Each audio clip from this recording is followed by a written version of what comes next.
Hello, Rob here, and welcome back to the channel. So today is a moment that I've been waiting for quite some time. In these two boxes are the last two of the last 17 figures that I need for my vintage Kenner Star Wars collection. And if you've been following along with my channel, you probably know which two figures are in here.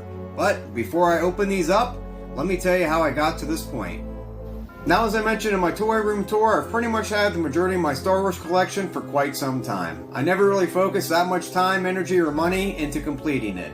I was satisfied with the number of vehicles playsets I had and also the figures. However, in late 2022, I came across the Padawan Collector and his YouTube channel. And on his channel, he was completing a Kenner vintage run of all the loose figures from 1979 to 1985. So if you haven't checked him out, I'll leave a link in the description. And let me tell you, after watching those videos, boy, it let a match under my butt. I couldn't believe at the price of some of the figures that I was missing. So I figured it was probably time to finish out my Star Wars collection. Now, if you're not familiar with vintage Star Wars figures, the last 17 refers to the last 17 figures produced by Kenner in their initial run from 1979 to 1985. This does not include the two animated series, Droids and Ewoks, and the figures that they produced for those lines. So let's take a look at the last 17 figures.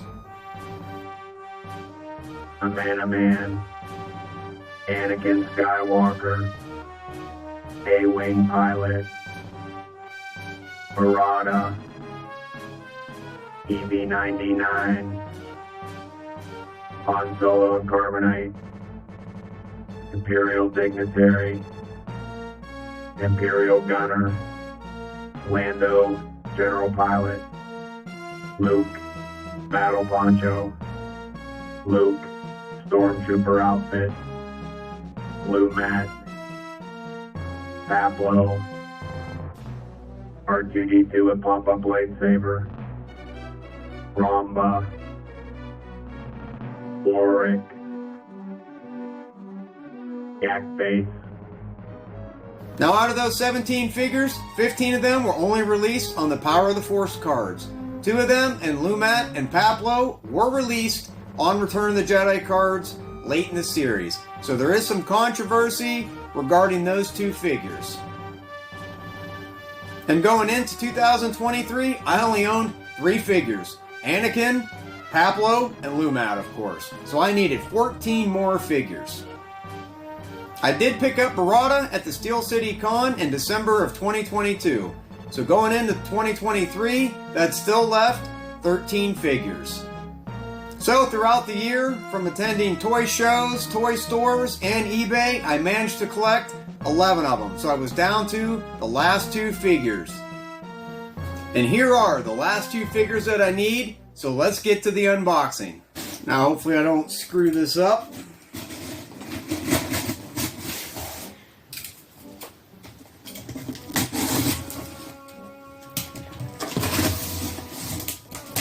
Like I said, I got both of these off eBay. I pretty much have been hunting all year long for these. This particular figure is not really hard to find.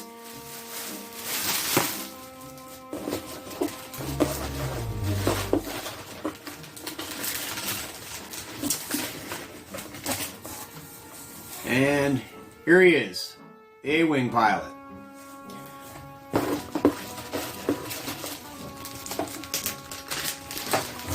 Now he is 100% complete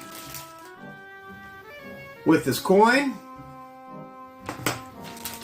and his blaster. Now this is the tricky part with this figure, was that he comes with the all-black blaster. And we'll take a closer look at this once I get him unboxed. But he comes with the all-black blaster, and a lot of the sellers out there are trying to sell it with the blue-black blaster. And he also came with the card back. So here is the A-Wing Pilot. I picked him up for $215, and like I said, that was complete with the coin, the card back, and the blaster.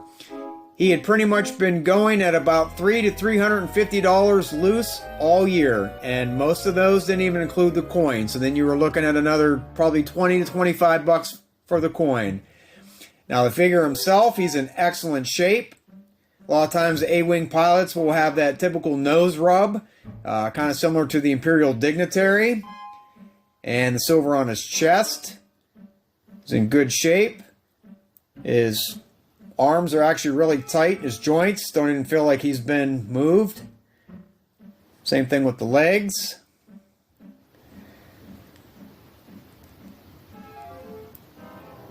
And the feet. So there's the figure. He also came with the coin. So it was nice, like I said, didn't have to purchase that separately. And here's the blaster. Like I said, this is the correct all-black blaster. This is the same blaster that came with the Imperial Gunner. They're the only two figures released with this black version, and that's what makes it expensive. I've seen this gun alone go for $200. And we'll move on to the next one.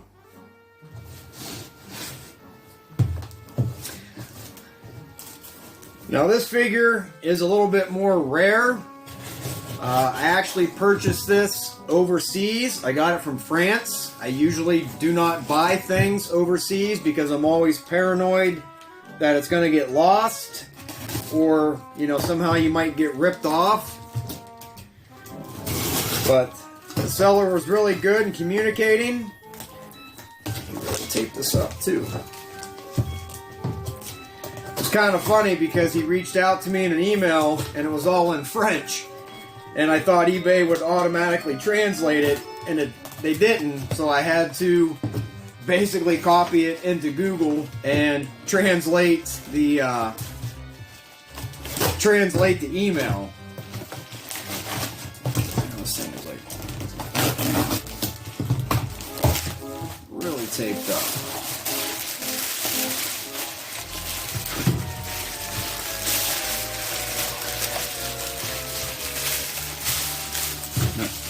It's in the envelope.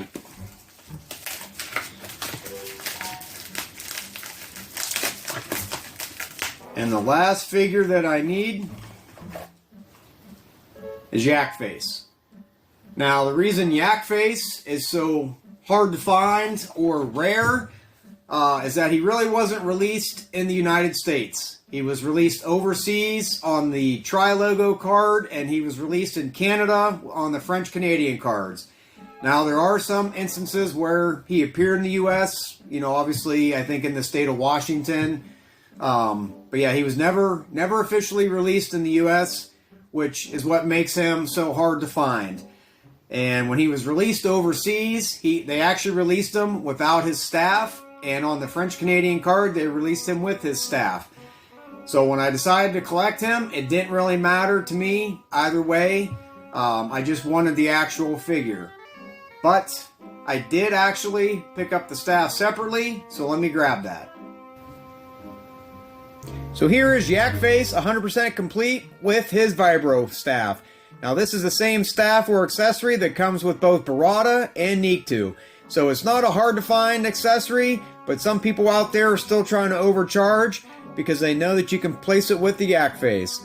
So let's take a staff out and take a closer look. Now I actually got him, like I said, from France for 299 euros. With the conversion rate, it was about 335 US dollars. So you add the staff all in, I was about a little over $350. And if you have bought this figure recently or are currently in the market for him, you know that that is a heck of a deal. I said he had been going for $500 to $600 loose all day that I had seen, at least in this area, and online as well. And the figure himself is in beautiful condition. There's hardly any paint wear. Usually you'll get some rub on the hands here, a little bit on the shoulder. So let's take a look at the back. And the feet. There's no markings on it, so no kid wrote his initials on there. So like I said, absolutely beautiful figure. I did almost purchase one that was graded by UKG, and by the time I saw the offer, it was pretty much gone. So like I said, I was patient, been looking for this figure all year long, and I feel I got a heck of a deal on him. So now that these two are unboxed and we took a closer look, let's take one last look at them in their new home. So there we have the A-Wing pilot right next to the B-Wing pilot. And just above him, we have Yak Face. I just threw him on the end because I was not rearranging these boards again. And here's a little bonus footage for you guys and something you haven't seen yet. Yes, it's another A-Wing pilot, but this one is sealed on the card. Now, I actually picked this up a few months back. I got it for about $310, which was well below what they were going for loose. So I figured worst case scenario, I was gonna do another video opening up a vintage carded Star Wars figure.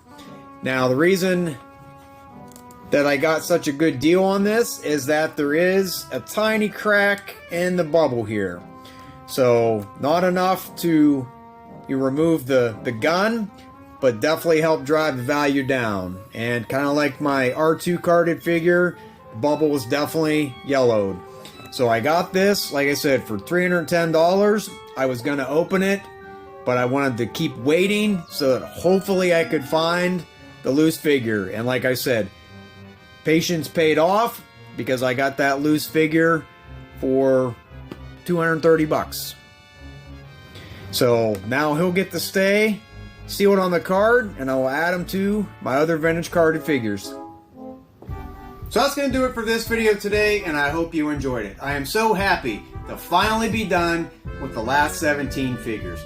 There's still a few variants I need, such as the Blue Cape Ugnaught, the Hollow Tube Tusken Raider, and the brown-haired farm boy Luke. But those three should be pretty easy to pick up this year. And if you guys have been following along with the channel so far, you know I've picked up a ton of vintage Star Wars vehicles and playsets.